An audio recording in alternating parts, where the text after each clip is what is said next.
Zenze, vari kutsoka maita binga guru, vari kumasimike maita gwara, maita shewe panomukangwe nemasikati, pamusoro iMambo, pamusoro ishumba.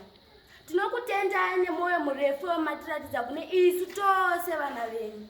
Tinokutendai zvakare nekuti pamvume yekuti tinge tiri pano pamuzinda wenyu tichiona muchitonga mazita redzimhosva, matongerwo ematare nezvamunoshandisa pakutonga. Matidzidzisa zvakawanda-wanda.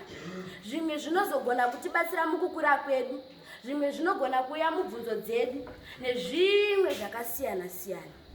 Taona kuti pane vamwe vangava nematambudziko avo aida kugadziriswa, asi maoneka imi muchizvigadzirisa muri imi changamire. Sezvo tave kuda kukwenenzvera tichienda kumisha yedu, tave kuda kukusiyai takuonekai. Murambe muine tsitsi nemwoyo murefu wamunoratidza kune vanhu vakawanda-wanda.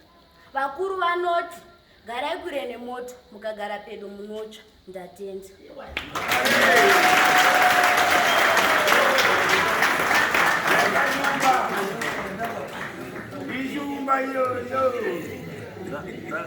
Ndakandisitomboziva ava pandazwa kuti nyangani, pandazwa kuti muzvare.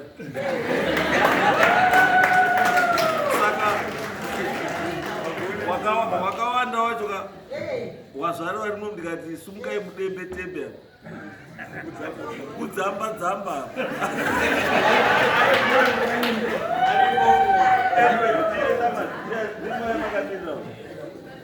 Zamba imari yechikuru fees $45. Matemu matatu imari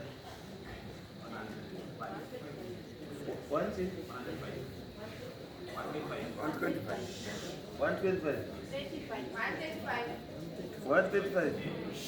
Right. Chibva wauya wabva watora yemuzvaro yenext term yegore rese.